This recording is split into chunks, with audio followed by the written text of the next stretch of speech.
Bonjour à toutes et à tous. Donc effectivement, je suis Nathalie Chargy, chargée de mission transition territoriale à l'Adréal Bretagne. Et au nom des partenaires que sont l'État, le Conseil régional Bretagne, l'établissement public foncier de Bretagne et la Banque des territoires, je vous souhaite la bienvenue dans ce webinaire du cycle d'animation Les territoires innovent pour des centres vivants. Cycle d'animation qui s'adresse aux collectivités bretonnes et aux acteurs qui les accompagnent dans leurs projets en faveur du dynamisme des centres-bourgs et centres-villes. Alors, la rencontre du jour s'inscrit dans un cycle de webinaires courts qui est intitulé « Approche du coût du renouvellement urbain ». Ce cycle dédié vient compléter des webinaires que nous avions déployés en novembre et en décembre 2021 sur les friches urbaines et l'atteinte de l'équilibre financier sur celles-ci. D'ailleurs, peut-être avez-vous déjà participé au webinaire qui s'est déroulé le 6 février dernier sur le projet de réhabilitation du site de l'ancienne forge sur Évignac-la-Tour. Si ce n'est pas le cas, vous pouvez retrouver celui-ci en replay et découvrir la fiche complète du décryptage du projet dans l'espace ressources des territoires innovent qui vous sera rappelé en fin de webinaire. Et peut-être parmi vous, certains ont eu la chance de suivre le webinaire du 20 février sur la friche Céphale du Parc des Découvertes à Saint-Malo, pour lequel nous n'avons pas malheureusement de replay à partager avec vous. Alors, pourquoi s'intéresser au coût du renouvellement urbain au travers d'un cycle de webinaires courts? Eh bien, parce que l'approche financière des projets de logement en renouvellement urbain sur friche n'est pas standardisable. L'équilibre financier qui permet de mener à bien ces projets est pourtant crucial.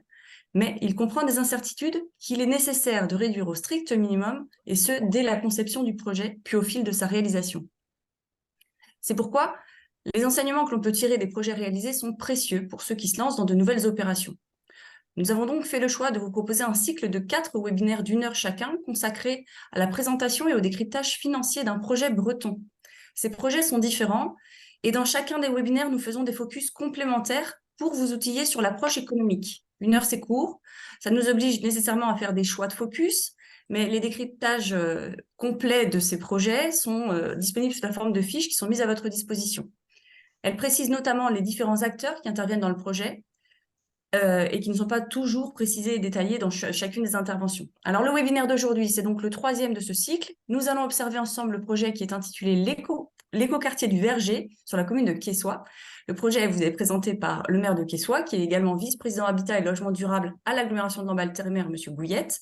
Et il est accompagné de Juliette Maître, la directrice de projet aménagement et transition au CEREMA, qui est notre experte en bilan financier des opérations d'aménagement tout au long du cycle. L'animation du webinaire est assurée par notre prestataire Auxilia Conseil, en la personne de Simon Pouillot qui vient de vous accueillir, accompagné de Simon Korn. Je vous laisse avec eux et je vous souhaite à toutes et à tous un bon webinaire. Merci Nathalie. Eh bien, vous l'avez compris, Jean-Luc, c'est à vous de nous parler de ce que vous avez pu faire sur la commune de Quessoy dans les Côtes-d'Armor. Je vous laisse donc la parole. Bonjour. Bonjour à toutes et à tous. Alors, je suis accompagné de Stéphane Davy, mon directeur général des services, qui est à côté de moi, qui a intégré les services de la mairie il n'y a pas très longtemps, puisqu'il est arrivé au mois de juillet dernier. Alors, une petite présentation. Enfin, déjà, je suis maire de Quessoy depuis 2014. Je suis à mon 2e mandat de maire et j'ai été élu en 2001. J'ai fait 2 mandats d'adjoint aux travaux en 2001. La commune de Quessoy, hein, je vais vous la présenter un petit peu, c'est une commune qui atteint presque 4000 habitants, hein, on est à 3919 à l'INSEE, mais sur le recensement qui a été fait l'année dernière, on était à 4100, qui est proche de Saint-Brieuc, à 15-20 minutes de Saint-Brieuc, pareil, même distance de Lamballe-Armor, la ville-centre de notre agglo, et à 5 minutes de la RN12, qui va de Brest à Rennes. Nous avons aussi une zone économique avec une quarantaine d'entreprises et sur cette zone, il y a à peu près 500 emplois et en tout sur la commune, nous avons un peu plus de 1000 salariés puisque nous avons une usine, enfin, nous avons le lycée agricole de la ville d'Avig qui est notre plus gros employeur avec 120 salariés. Il y a 700 élèves, et, enfin 550 élèves et 150 apprentis, et aussi une carrière de kaolin, qui est où nous avons 80 salariés, mais elle a 70 salariés en Ukraine, puisqu'ils ont un site en Ukraine. Une commune assez jeune, puisque nous avons presque 500 élèves dans 3 écoles, 2 écoles publiques et une école privée. Alors, on a quelques élèves qui viennent des communes limitrophes, puisqu'on a des périmètres scolaires avec la commune de Plédran, qui a à peu près une trentaine d'élèves chez nous. Aussi, une richesse, c'est 55 associations en tout domaine, bien sûr, mais surtout association, surtout au niveau culturel et aux jeunesses, puisque nous avons sans doute, je, je, je pense que je ne me trompe pas quand je dis qu'on a le plus beau carnaval des Côtes d'Armor, puisque nous avons à peu près entre 12 et 15 000 personnes qui viennent pour ce carnaval, et qui est porté par le Club des jeunes de Quessoy, et qui font énormément de choses par rapport à l'activité de la commune. Alors, en 2013, nous avions, avec le maire de l'époque, nous avions réfléchi un peu à l'aménagement de notre bourg. Et c'est là qu'on avait lancé une étude préopérationnelle avec un cabinet de Rennes, un cabinet Prigent, sur comment on allait aménager le centre-bourg, sur des par rapport aux équipements, par rapport aux écoles, par rapport aux liaisons douces. Et cette étude, bien sûr, a déterminé des secteurs habitables aussi. Et voilà, ça nous a donné une trame pour les 15-20 ans. Ça, c'était en 2013-2014. Et ensuite, bon, moi, j'ai été élu. Et en 2018, on a relancé révisé le PLU, puisque notre PLU était de 2006, et on s'est appuyé, bien sûr, sur cette étude préopérationnelle. Et pour en revenir à notre secteur qu'on va évoquer aujourd'hui, c'était un secteur qui se situait dans le centre-bourg, et où vous le voyez à l'image, avec la maison. Là, actuellement, vous voyez un bâtiment blanc, c'est le Crédit Mutuel qui est construit depuis 3 ans. Au moment des acquisitions des terrains, on n'était pas encore, on n'imaginait pas de voir une agence bancaire s'installer là, puisqu'on a commencé la réflexion en fin 2016 à la vente d'une propriété, la grande propriété où vous voyez le mur, vous avez un mur en pierre sèche, hein, et les propriétaires étaient vendeurs avec la maison et avec une parcelle à l'extérieur aussi, ce qui fait qu'on avait une surface de 4500 mètres carrés. Et c'est là que ça a déclenché le projet, le verger, hein, même s'il était dans les cartons, bien sûr. Dans le PLU 2006, on avait prévu 40 logements sur ce secteur, avec une OAP. On a bien sûr été accompagné par l'EPF, l'établissement public foncier, pour les acquisitions.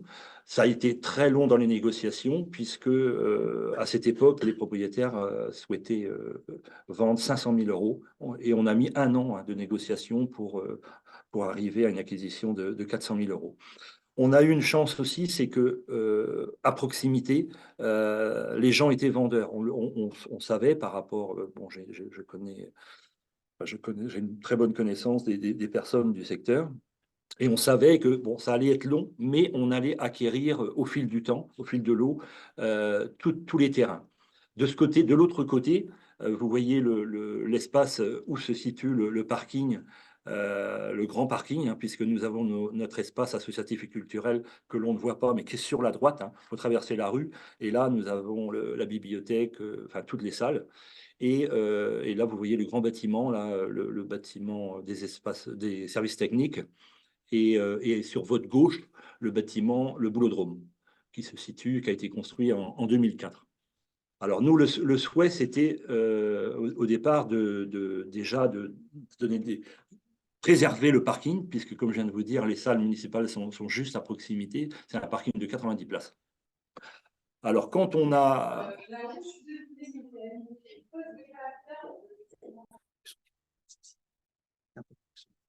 Ah oui, d'accord. Voilà. Alors là, vous voyez le périmètre.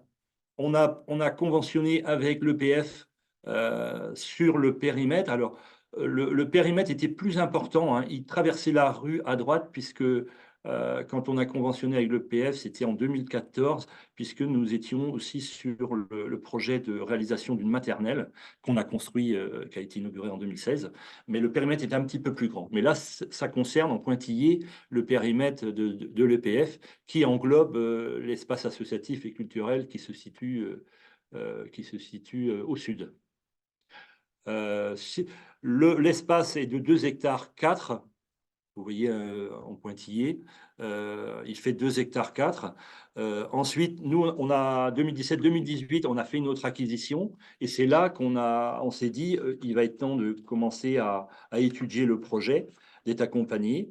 On a travaillé avec l'établissement public foncier de Bretagne et le CAUE pour préparer un cahier des charges et se donner des objectifs.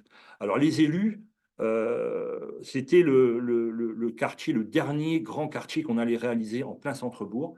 Et on s'est donné des objectifs assez élevés en termes de densité, puisque on ne parlait pas encore de la loi climat et résilience à cette époque, mais on parlait de densité. On avait déjà vu dans le PLU qu'on a approuvé en 2020, hein, on avait déjà prévu de la densité. Et on avait aussi le souhait de s'appuyer sur le mur en pierre sèche, qui était vraiment, parce qu'à Quessoy, dans le centre-bourg, on a beaucoup de murs en pierre sèche. On a des propriétés, de belles propriétés, des manoirs et tout. Et ça, on voulait garder cette accroche.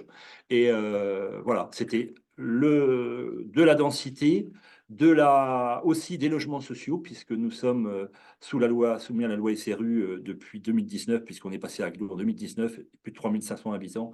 Actuellement, nous sommes à 4,8% de logements sociaux. On en a 80.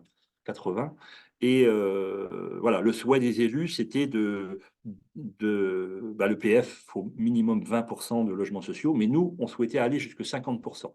Au moins atteindre 50% de logements sociaux sur ce projet. On a fait la consultation des cabinets, on a choisi le cabinet, nous, architecte de Saint-Brieuc, et que tous les critères qu'on avait mis, on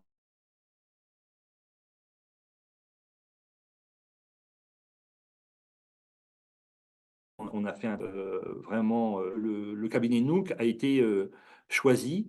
Il a été choisi par rapport à, on était tous d'accord pour faire un choix parce qu'il avait compris la philosophie du projet, aussi le fait qu'on voulait limiter la voiture. Enfin voilà, il y avait quand même des critères assez importants, limiter la voiture et puis aller vers un quartier vertueux. Et il se trouve que le cabinet Nook Architecte, c'est un cabinet qui est quand même plus spécialisé dans le bois, architecture bois et tout. Il nous en a parlé. Voilà, on a quand même, on a suivi un petit peu cet aspect euh, de structure biosourcée, et voilà. Et on a suivi un petit peu le mouvement. De là, on s'est dit, on va aller plus loin, on va voir si on peut gérer les eaux pluviales sur le périmètre, sachant qu'on avait des soucis, on a des soucis par rapport à nos réseaux qui sont trop petits par rapport à, le bourg c'est imperméabilisé. Et voilà, on s'est dit, est-ce qu'on pourrait gérer les eaux? On a fait les études de sol. Il s'avère que le terrain est propice, ce qui fait qu'on s'est dit, eh ben, on va gérer les eaux sur le périmètre. Et on a aussi fait le diagnostic faune-flore, puisque comme je viens de vous dire, on est dans un secteur, comme vous l'avez vu sur les images, où on avait des anciennes maisons, le mur en pierre, des arbres. Voilà, on a fait le diagnostic faune-flore et on s'est engagé à faire de la compensation par rapport aux démolitions, faire des nichoirs, refaire peut-être des murets. On s'est engagé aussi sur cet aspect. En même temps, on a travaillé avec un bailleur, puisqu'on avait un bailleur qui était en étude sur un logement réhabilitation dans le centre-bourg, et pour 3 logements à l'étage. On est tout le temps en train de travailler, le travailleur HLM Les Foyers, et ils nous ont dit, nous, on est intéressés de venir faire. On est parti sur 24 logements. Au départ, on avait 48 logements en tout, on partait sur 24 logements sociaux. Ils nous ont fait une proposition et de là, ils ont vu qu'on était en train le souhait des élus, c'était de réaliser un quartier vertueux. Alors ils sont revenus vers nous et puis ils ont dit, écoutez, on voit que vous essayez de partir sur des matériaux biosourcés, enfin peut-être maisons en bois et tout. Nous, on serait d'accord de vous suivre dans votre projet. Et on est d'accord de partir sur des logements en bois-béton. Et puis de voir par rapport à la récupération des eaux, des toilettes sèches. Ils sont en réflexion de toilettes sèches, mais là je vais y revenir après. Voilà, c'était d'aller dans quelque chose de le plus vertueux possible. Et voilà, on y est. Et ce qui est important aussi, c'est que le cabinet nous qui a été choisi, ça a été le seul cabinet euh, qui, comme je viens de le dire, il avait compris notre philosophie d'essayer d'avoir quelque chose de très vertueux, mais aussi c'est le seul qui nous a proposé de garder une partie des services techniques qui étaient là. Nous, on imaginait de tout raser. Et eux, ils nous ont dit, on s'engage à maintenir vos logements. Votre OAP, il est de 40 logements, mais nous, on peut vous faire vos 48 logements, voire 50 si vous souhaitez, tout en gardant une partie de vos services techniques pour en faire une halle d'animation, et puis 2 salles sur l'arrière. Et là, nous, on est vraiment en manque, comme je le disais au tout début, on a beaucoup d'associations, on a toutes les semaines, on a des animations dans les salles, et par rapport au carnaval, voilà, on sait que bon, la commune va évoluer, dans 20 ans, il y aura peut-être pas loin de 5000 habitants, il va falloir prévoir des équipements, et là, on a vraiment été, vraiment été satisfait de cette proposition. Et c'est pour ça que on a, on a un secteur, comme vous le voyez, qui fait en tout sur la partie logement, qui fait 1 hectare 40 de mémoire, et on va être à 36 logements hectares, quoi. Alors c'est beaucoup. Nous, dans le SCOT qu'on est en train qui vient d'être arrêté, le SCOT de l'agglo de Lambalter-et-Mer et des SB2A, puisque c'est un SCOT sur les 2 agglos, qu'Essois, c'est 22 logements hectares. Mais pour autant, de toute façon, on sera bien au-delà de ces 22 logements. Comme vous le voyez sur le plan, on a limité la voirie puisqu'on n'aura qu'une voie au nord entre les lots libres et puis les deux collectifs qui se situent au nord, ces 2 collectifs de 12 logements. Et puis vous avez la voie qui sera que dans un sens, de l'est à l'ouest, pour rejoindre le parking derrière, et puis la sortie, c'est vraiment pour limiter.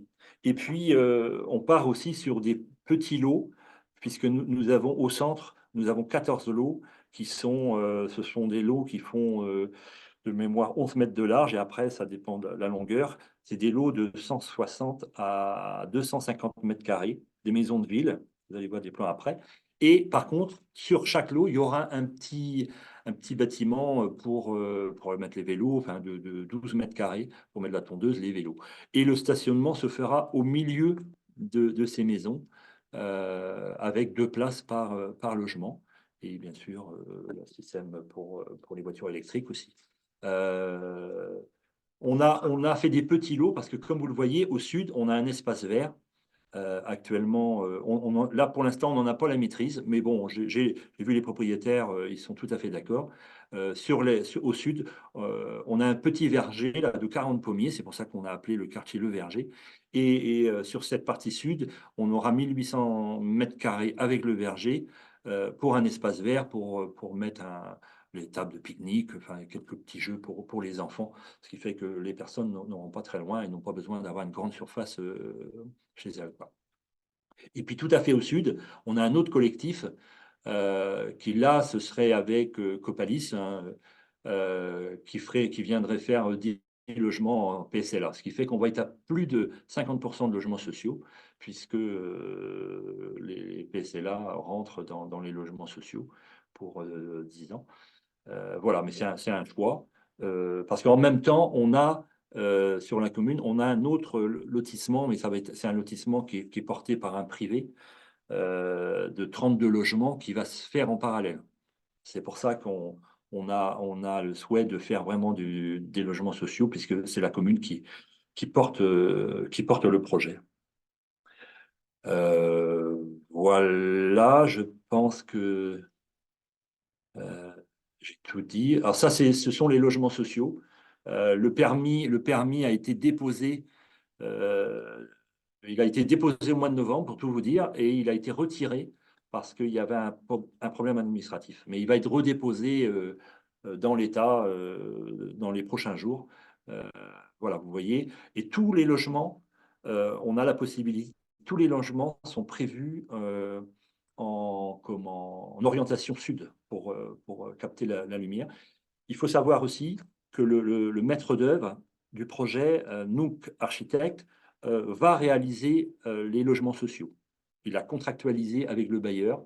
Le bailleur a fait un effort aussi par rapport au coût, mais c'est le même maître d'œuvre. Et aussi, dans les 14 lots libres du centre, pour tout vous dire, on avait quand même une difficulté, puisque nous, comme beaucoup de communes rurales, ce sont souvent des terrains de minimum 250 jusqu'à 400, 450, voire 500 mètres carrés.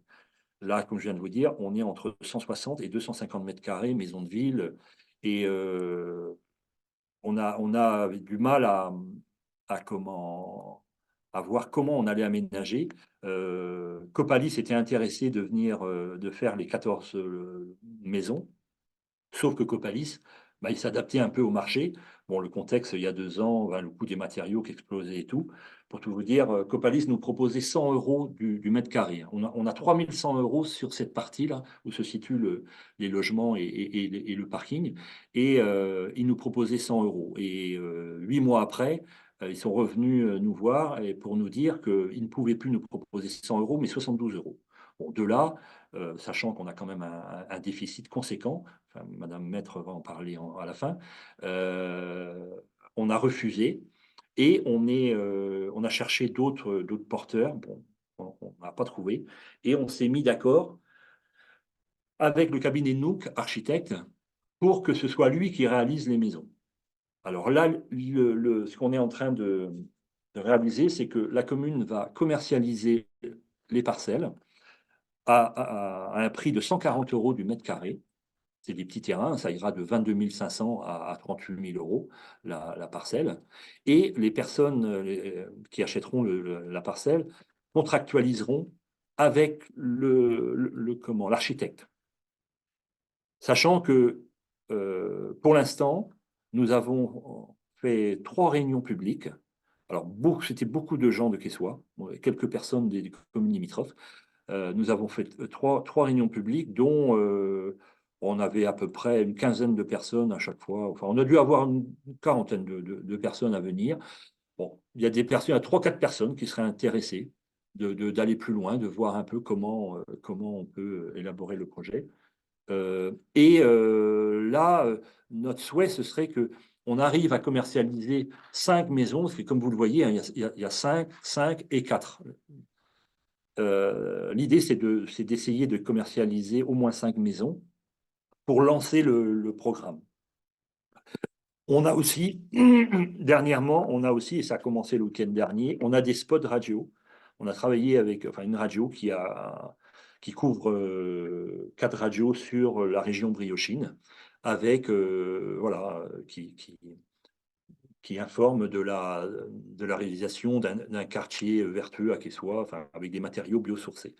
L'idée, c'est que les personnes qui seront intéressées vont, déjà la première réunion, ils vont pas contractualiser, mais ils s'engageront après, s'ils le souhaitent, c'est de voir avec les architectes les maisons. Alors les maisons seront, bien sûr, auront une forme assez simple, très simple, avec 2 pans, voilà. Mais après, il y aura un travail avec les 5 futurs voisins, de savoir s'il y a besoin de mettre une fenêtre, voilà, parce que c'est pas des maisons catalogues, bien sûr, puisque c'est l'architecte qui va les réaliser. Et aussi, l'architecte pourrait faire diminuer les coûts par rapport à la consultation des entreprises, mais c'est de lancer les 5 maisons en même temps.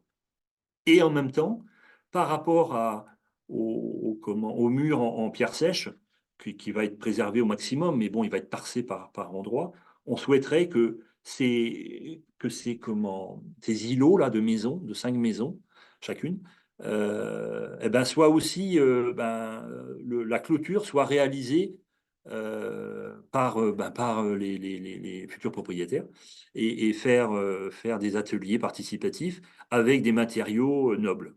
Voilà, bien sûr, mais qu'il y aurait une participation. Alors voilà, on met des objectifs assez hauts, mais voilà, on y est. Là, comme je viens de vous dire, on a 3-4 personnes là, que j'ai reçues.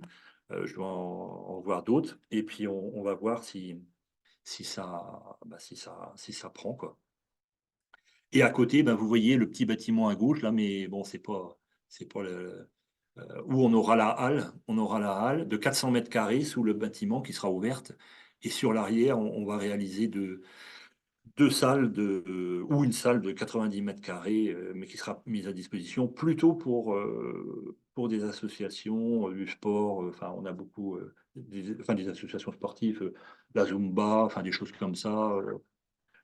Mais aussi après, quand il y aura des grosses festivités comme le carnaval, enfin, ce sera mis à disposition des écoles, bien sûr, ou des vides-greniers, enfin des choses comme ça, quoi. Voilà, sachant que, comme je l'ai dit, les maisons sont en bois, les logements sociaux aussi, ossature bois, biosourcés, et le maître d'œuvre, le cabinet d'architecte Nook, il n'y a pas de, voilà, c'est des maisons extrêmement bien isolées. Euh, au niveau consommation électrique, alors le coût, on est à 2003, enfin la dernière fois que je l'ai eu, bon, le prix des matériaux baisse là, quand même, hein, il y a un fléchissement et tant mieux pour tout le monde.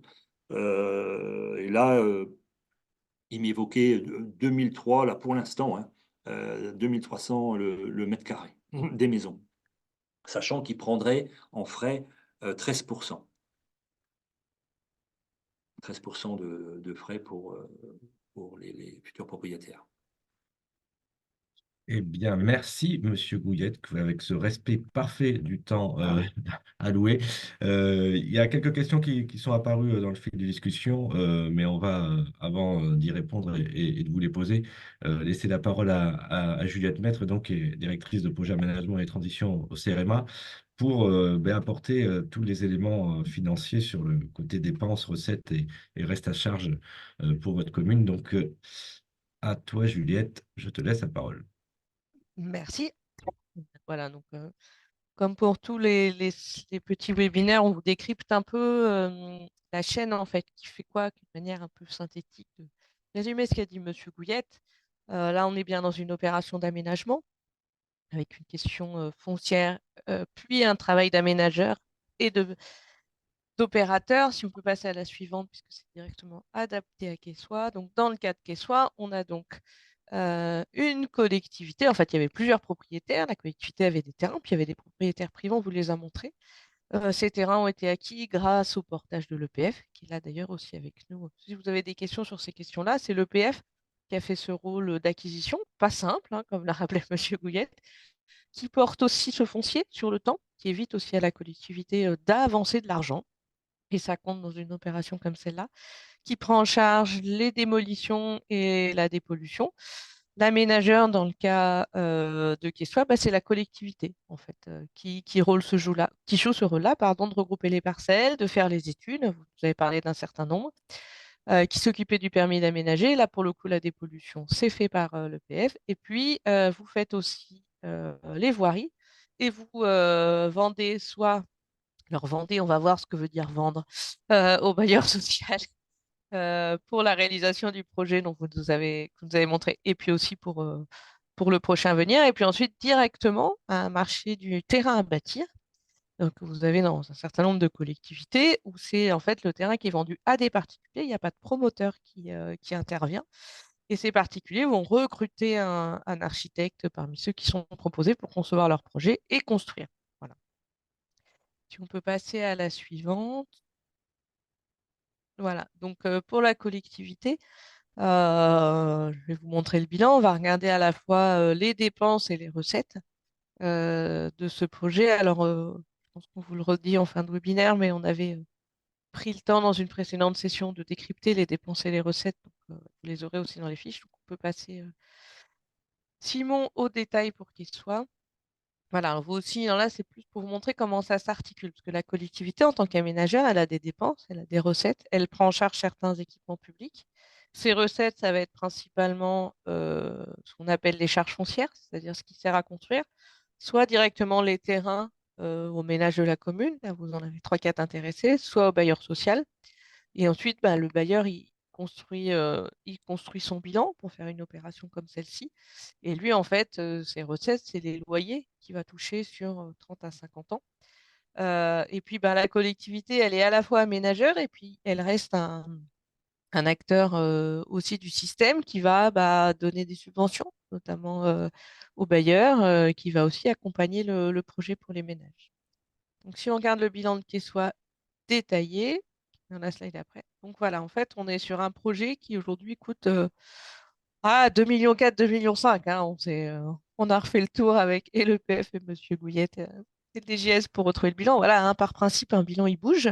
Donc, un des gros postes pour une opération comme celle-là, c'est le foncier, un peu d'études, des travaux de remise en état faits avec l'aide de l'EPF, la voirie, même si vous avez réduit au maximum, ce qui vous permet de réduire les coûts, il y en a un petit peu, et puis un certain nombre de dépenses annexes, des frais financiers quand vous allez attaquer les travaux, qu'on a estimés ensemble tant que vous n'avez pas toutes les subventions, et puis des frais de communication, votre petit spot radio, les esquisses pour faire comprendre. Et puis en recette, vous avez les ventes des terrains pour les ménages, voilà, la vente de foncier pour la future opération en PSLA, et puis en fait pour le bailleur social, on est à un montant négatif, c'est pour ça qu'il apparaît en rouge, puisqu'en fait la collectivité fait le choix de transférer une des parties de subvention de l'agglomération au bailleur pour lui permettre la sortie de ce projet très innovant et très performant.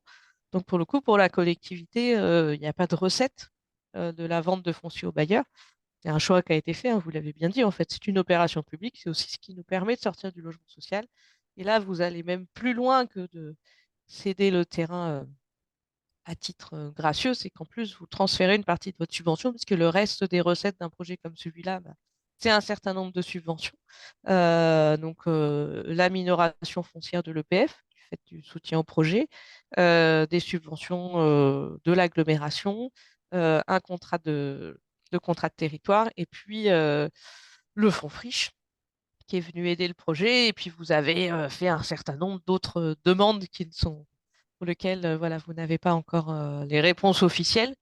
Ouais, dans tous les cas, aujourd'hui, il vous resterait à charge à peu près 30% euh, du projet. En fait, vous pourrez nous l'expliquer. Bah, on mettrait des fonds propres si vous étiez un opérateur privé. Là, vous nous expliquerez enfin où vous trouvez cet argent avec votre stratégie. Si on passe à la diapo suivante pour vous donner quelques éléments de repère par rapport à d'autres opérations. Donc voilà, vous voyez que sur cette opération, projet autour de 2,3 millions, 2,4 millions, eh ben, le poste foncier il est important. On est en renouvellement urbain. Il faut aller acheter des maisons, il faut aller discuter avec les propriétaires. Donc, on n'est pas sur des terrains agricoles faciles à acheter. Il y a un peu de remise en état. Et puis, il y a les travaux de voirie, donc classiques sur ce genre de projet. En termes de coûts de remise en état, en fait, on est autour de 334 000 euros, ce qui n'est pas énorme en montant, puisque quand on regarde l'ensemble des projets qui avaient été lauréats au Fonds Friche, on est à un coût médian autour de 400 000 euros. Donc, vous êtes un petit peu en dessous de la médiane. Sauf que ça représente 14% de vos dépenses. Et donc, non, vous êtes très en dessous de la médiane, pardon. C'est 400 000 euros en médiane, vous êtes à 133. Et le petit schéma que je vous ai mis à droite, c'est pour se rendre compte qu'en fait, en fonction des zones de tension du marché locatif, en fait, on a des montants de dépollution qui sont beaucoup plus importants dans les secteurs tendus. Bon, parce que les projets qu'on a dans le fonds friche sont des projets compliqués. Mais pour les projets comme vous, à Quessoy, en fait, même si le montant en soi n'est pas énorme, ça représente une grosse partie de votre bilan. On est à presque 15%. Donc, ça peut monter parfois à 25% dans certains secteurs. Donc, voilà, le coût de remise en état pèse beaucoup dans le bilan des opérations comme vous. Et en Bretagne, vous avez la chance d'avoir l'EPF qui vous aide aussi sur ce volet ingénierie parce que c'est de l'acquisition plus compliquée et c'est des travaux qui sont plus compliqués. Et on passe à la diapo suivante. Voilà, quelqu'un posait la question sur les prix pour les maisons. Là, aujourd'hui, pour un petit terrain, une maison de 80 mètres carrés, on est entre 215 220 000 euros. J'ai estimé ça un peu à la louche en fonction des éléments que vous aviez donnés. Ça dépend des coûts qu'on a inclus. Si on regarde le marché à Quessoy, voilà, le marché a pas mal augmenté sur les maisons anciennes. Mais voilà, en moyenne, en 2021, on était à 167 000 euros sur les maisons. Ça a continué un petit peu à monter. Si on met ça au regard des revenus des ménages, sur le secteur, ce qu'on a regardé dans les fiches que vous pourrez les décrypter. Voilà, on était sur des taux d'intérêt optimistes il y a un an. Ils seront pas mal remontés. Mais quand on était sur des taux autour de 2,6, ça voulait dire que un ménage de la classe moyenne, en primo-accédant, il pouvait acheter une maison autour de 210 000 euros. De dire que les maisons anciennes étaient largement accessibles à la classe moyenne et que les maisons qui sont là prévues à Quessoy, elles sont peut-être un peu au-dessus du marché des maisons neuves, sauf qu'on est sur des qualités énergétiques et environnementales bien supérieures, ce que vous disiez. Et puis, certes, des terrains plus petits. Donc, elles resteront accessibles à la classe moyenne sous réserve des taux d'intérêt. Donc, c'est des choses qui seront à surveiller. Et si on passe à la dernière diapo en ce qui me concerne, hop, voilà, vous parliez de ces maisons, comment en fait l'opérateur n'avait pas réussi à les sortir. Donc, c'est des choses qu'on avait détaillées dans le webinaire précédent qui avait été fait dans le cadre du cycle. Mais aujourd'hui, voilà la différence entre ce qu'on appelle du lot libre, c'est-à-dire que la collectivité vend directement à un ménage pour construire la maison. Là, euh, j'ai fait une hypothèse pour que ça rentre dans les coûts. Un terrain de 250 mètres carrés, un T3 de 75 mètres carrés, les coûts du foncier que propose le maire. J'étais restée à 2004, hein, monsieur le maire. J'étais restée prudente sur les prix de sortie. Enfin, on va sortir autour de 215-220 000 euros. Et la même maison réalisée par un promoteur, en fait, elle va sortir 60 000 euros plus cher. Et en lot libre, vous avez une recette en tant qu'aménageur autour de 400 000 euros. Quand le bailleur, on est au mieux à 68 000 euros, 168 000 euros, vous avez pris une hypothèse que vous leur vendiez le foncier. Or, bah, plus ça allait, moins ils voulaient vous acheter le foncier pour que ça reste acceptable, parce que 271, c'est un peu cher pour qu'il soit. Oui. Donc, vous en arriviez à n'avoir plus de recettes. Donc, voilà. Ça, c'est important de comprendre cette différence. Alors, dans le cas de Quessoy, ça peut fonctionner parce que le plan masse aussi s'y prête avec vos petites maisons regroupées par 4 ou 5 et parce que vous faites un effort, y compris voilà, la recette pour la collectivité, il ne faut pas oublier de déduire l'argent que vous mettez aussi pour aider les gens à se projeter. Mais pour le coup, des fois, là, ça vaut le coup, je pense, vous en serez d'accord, monsieur le maire, on tirera le bilan dans quelques temps, mais de mettre 15 000 euros pour aider à ce qu'on ait des projets de qualité et faire en sorte que ça sorte. Voilà, donc c'était pour réexpliquer un peu ces écarts entre voilà, pourquoi ça n'avait pas fonctionné en fait en VFA comme vous l'espériez à un moment. Et pourquoi vous basculez vers un autre système pour essayer de sortir des maisons abordables, performantes et de qualité. Et je crois que j'avais fini. Eh ben, merci beaucoup, Juliette, pour toutes ces précisions. C'est très fin, c'est très détaillé. Et je pense que c'est important parce que on se dit toujours, tiens, est-ce que je pourrais faire ça sur ma collectivité? J'ai quelques petites questions, je m'en étais noté aussi. Alors, vous parliez au tout début, Monsieur Gouillette, de la réalisation du GAG Fund Floor. Léa Lhuillier se demande si celui-ci était lié à une étude d'impact et on a aussi une question sur le temps que ça a pu prendre et le bilan qui en a été tiré et comment ben, vous l'avez ensuite appréhendé. Alors, oui, c'était dans le cadre d'une étude d'impact. Alors, il s'avère qu'on n'a pas énormément au niveau de la faune. On n'a que dans les maisons ont été trouvés du martinet noir et des. Voilà, une photo de masse, je n'ai plus. Voilà, mais il n'y a pas énormément de faune.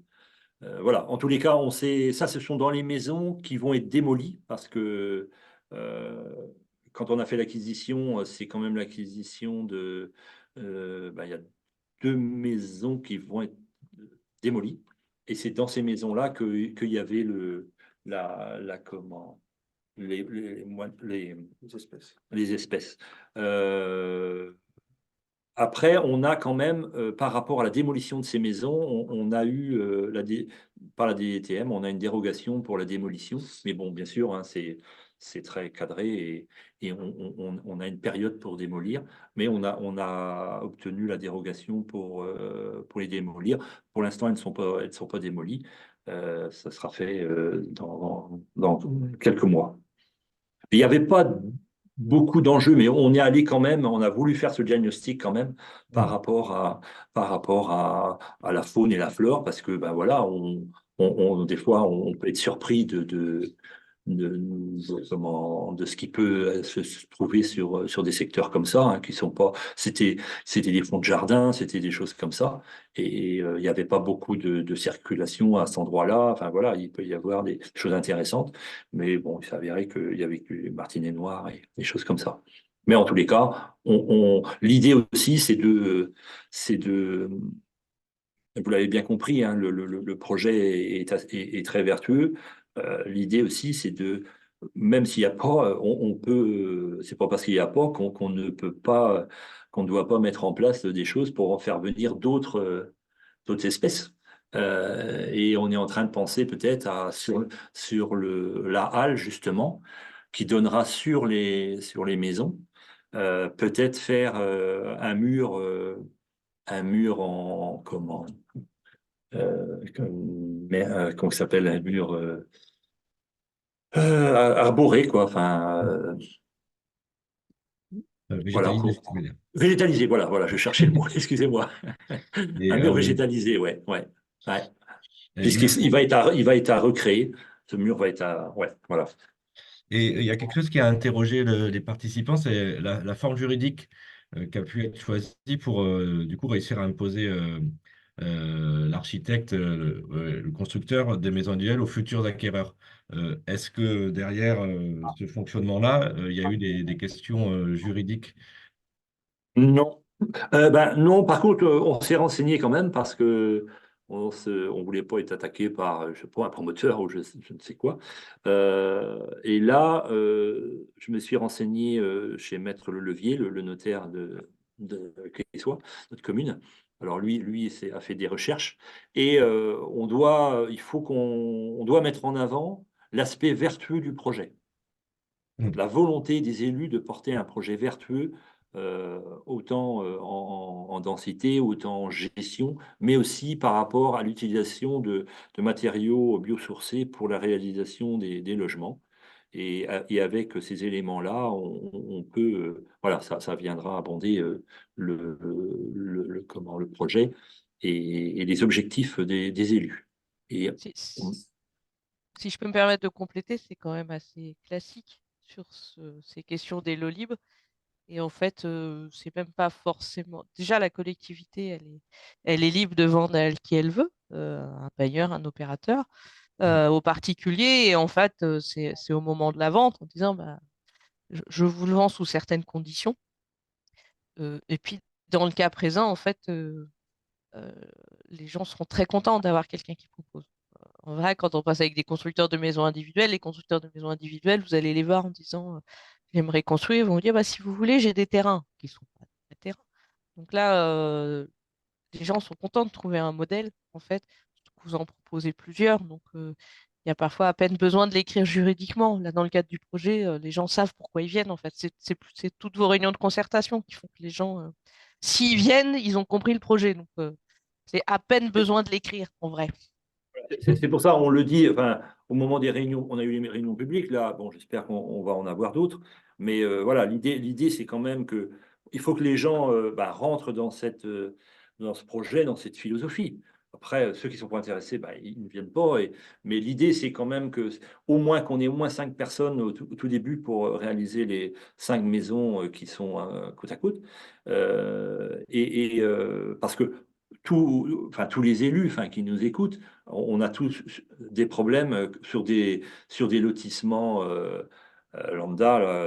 Là, le dernier qu'on a sorti, j'ai eu énormément de problèmes avec deux personnes, puisque l'architecture des maisons, voilà, créer de l'ombre et des choses comme ça. Puis là, on était sur des petits terrains de 300-350. C'est ça la problématique. Que là, on anticipe tous ces problèmes-là en faisant des réunions de concertation et de création, hein, parce que ce quartier, ils vont le créer ensemble. Mm. Ils vont savoir les clôtures de séparation aussi des lots. Est-ce que ça va être en bois? Est-ce que ça va être des fleurs, enfin du grillage avec des fleurs? Ils feront le choix ensemble, quoi. L'idée, elle est là. Alors, c'est beaucoup de temps à passer, quoi, mais je pense que si on y arrive, bah, on va réussir quelque chose de très, très intéressant. Et dans le, aussi au niveau relationnel, au niveau, enfin voilà, Ben, ça me faisait poser la question, mais bon, j'en ai une autre là, issue des participants on a vu le côté accompagnement en ingénierie, en financement, tout ce dont vous avez pu bénéficier et mobiliser. On se pose quand même la question du reste à charge. Vous, en tant que ouais, maire de commune, ouais. est-ce que vous aviez des leviers derrière qui Alors, expliquent oui. que vous puissiez assumer ça? Oui, alors c'est vrai que on ne fera pas deux quartiers comme ça, c'est voilà, financièrement, voilà. Bien sûr, comme l'a dit Madame Maître, on est en attente de d'autres subventions, hein. On a demandé du fonds vert, on a demandé Bien Vivre en Bretagne. Euh, et puis, on a aussi, la commune est propriétaire de 22 logements, dont 18 pavillons. Hmm. Les pavillons, les 12 premiers sont de 90 et ont été livrés en 90 et les 6 autres ont été livrés en 98. C'est 6 T4. Et là, actuellement, on est en train de on va les vendre au bailleur Terre Armor Habitat, hein, de notre département, qui est intéressé. Il est venu les voir. Ils sont très bien entretenus, hein. On les a très très bien entretenus. Ils sont adaptés. On a mis des douches à l'italienne, tout ça. Et là, voilà, les services des domaines, ils viennent pas plus tard que demain matin faire l'évaluation, mais en tous les cas, on est en train de vendre ces logements. Après, nous aussi, est-ce que c'est à nous ça restera des logements sociaux, puisque c'était des logements conventionnés, Hmm. et ça restera des logements sociaux. Le DPE, ils sont classés en D. Bon, voilà, ça va nous apporter des fonds. En accord avec mes élus, on a dit cette enveloppe-là, avec ces 6 logements qui va faire une somme, ira dans le logement aussi, dans l'aménagement Hmm. pour créer du logement. C'est pour ça que bon, je sais pas, je peux pas vous dire, j'espère qu'on va au moins avoir 700 000 euros, 600 700 000 euros, parce que c'est des beaux pavillons, hein, c'est Hmm. vraiment des beaux pavillons avec un garage, c'est 6 et 4. Et voilà, ça va nous apporter des fonds et aussi, bah, comme l'a dit Madame Maître tout à l'heure, le bailleur, nous, le PLH de l'agglo, la commune met à disposition le terrain à l'euro symbolique. L'agglo nous apporte 5 000 euros par logement et le bailleur nous apporte 5 000 euros par logement. Ce qui veut dire que le bailleur, c'était 120 000 euros. Et nous, on ne prendra pas les 120 000 euros du bailleur pour Ok. vraiment lui aider. On sait qu'ils font un effort vraiment important, puisque, pour tout vous dire, le bailleur, les foyers, c'est des logements références qu'ils souhaitent. La directrice générale est venue sur le site, et voilà, ils veulent aller jusqu'au bout. J'ai évoqué tout à l'heure les toilettes sèches. Il y a une étude sur les toilettes sèches avec une entreprise de Marseille. Les plans sont faits hein, avec des toilettes sèches. Enfin, tout est. Bon, maintenant, moi, j'ai été un peu rétif là-dessus parce que voilà, les toilettes sèches, 24 logements sociaux. Enfin, là, la décision, elle va être prise ces jours-ci parce que pour l'instant, pour tout vous dire, on n'a pas trouvé la filière Ouais. derrière. Et ça, c'est hyper important. On a rencontré, on a fait une réunion avec le directeur du lycée de la ville d'Avy pour voir si peut-être le lycée, puisque à Dole de Bretagne, ils ont des toilettes sèches. Ils sont rendus à 10 logements avec des toilettes sèches, et ils travaillent avec le lycée qui est à Dole. Et, Nous, ici, le lycée de la ville d'Avy ne souhaite pas collaborer. Là, maintenant, la filière, elle n'est pas trouvée. Mais le projet, il était là, quoi, d'aller sur quelque chose de.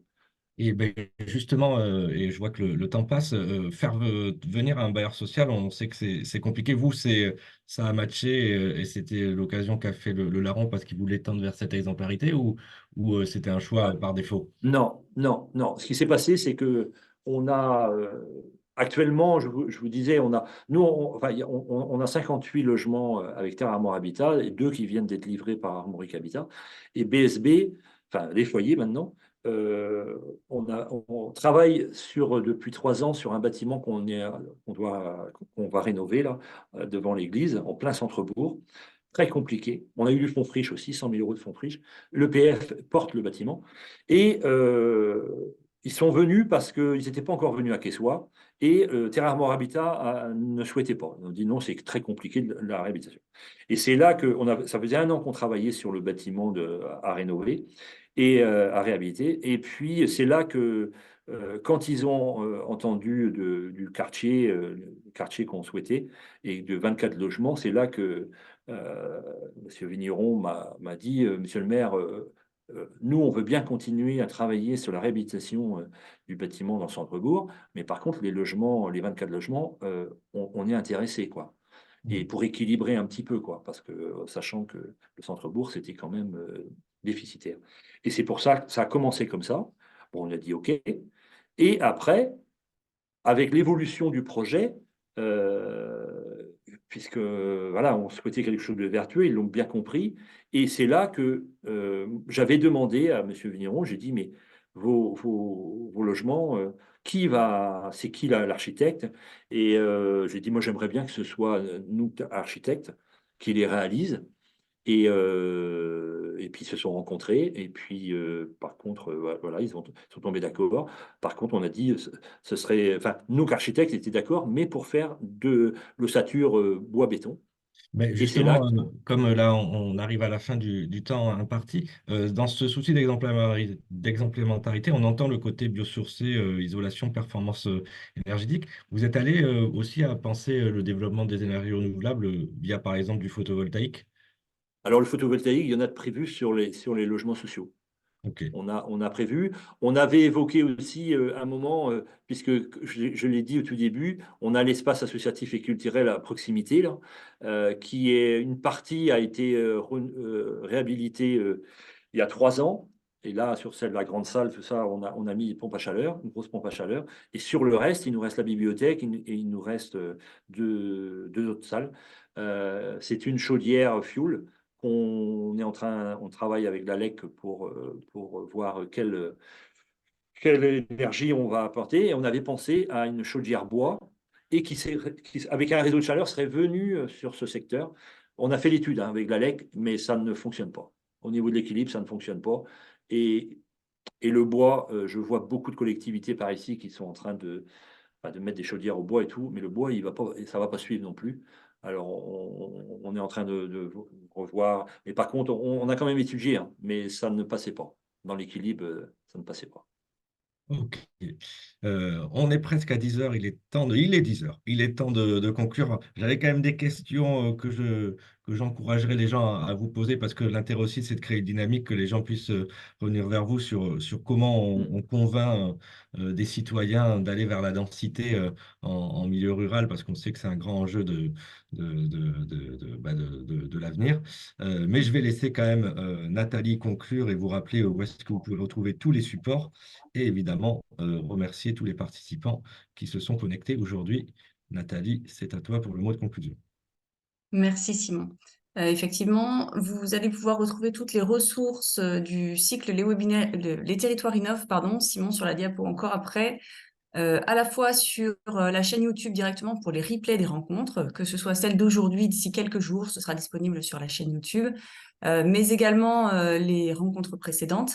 Et vous trouvez également sur la page dédiée au territoire innov sur le site de la Dreal Bretagne, j'ai posté le lien dans la discussion au fil de ce webinaire pour notamment ceux qui partaient un petit peu avant l'heure.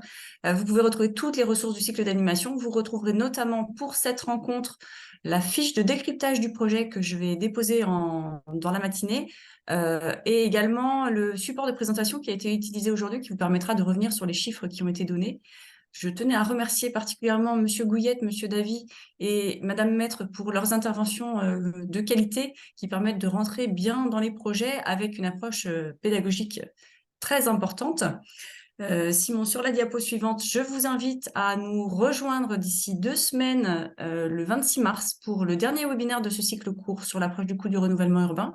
Et cette fois-ci, nous parlerons du projet de l'ancienne école à Pont-Croix, qui est un projet porté par le bailleur social Finistère Habitat. Un grand merci à toutes et à tous pour votre participation aujourd'hui et je vous souhaite une belle semaine.